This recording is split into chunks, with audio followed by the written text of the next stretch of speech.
back to our other big story tonight. Baltimore County has reaffirmed its agreement now between its Department of Corrections and ICE, saying it will alert the feds before releasing anyone from their custody with an immigration warrant. Word of this agreement came after the county was removed from the Department of Justice's list of sanctuary cities last week. WJZ is live at 11 o'clock. Tara Lynch on your corner in Towson. And Tara, this understanding between ICE and Baltimore County actually began last year.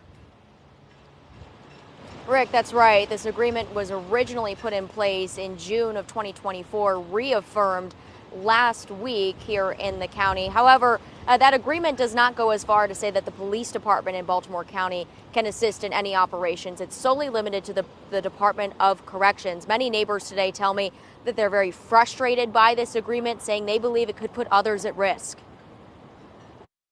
I thought we were better than this.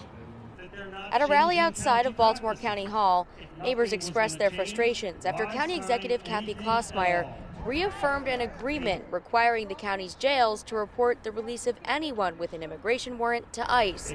The county says this agreement was made last year, and it could have lost federal funding if it didn't agree this year. I fear the neighbors that are Spanish or other immigrants are going to be just taken off the streets. When people go to the courts and when they go to the jails and all, why should someone else come in and say, I want to pick you up? Like, that's not fair. The controversial order comes as the government tries to lease additional office space for law enforcement in Hyattsville and Baltimore City, which could be used for additional ICE officers and agents. ICE and Homeland Security also purchased 180 days of shelf-stable meals for its detention compliance and removals division. This move comes as President Trump doubled down on his immigration policy during an interview with 60 Minutes last weekend.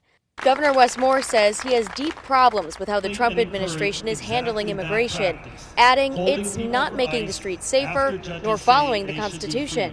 I think they haven't gone far enough because we've been held back by the judges. We believe in the rule of law here in the state of Maryland, and we are going to make sure that all Marylanders can feel safe in their own communities and in their own skin.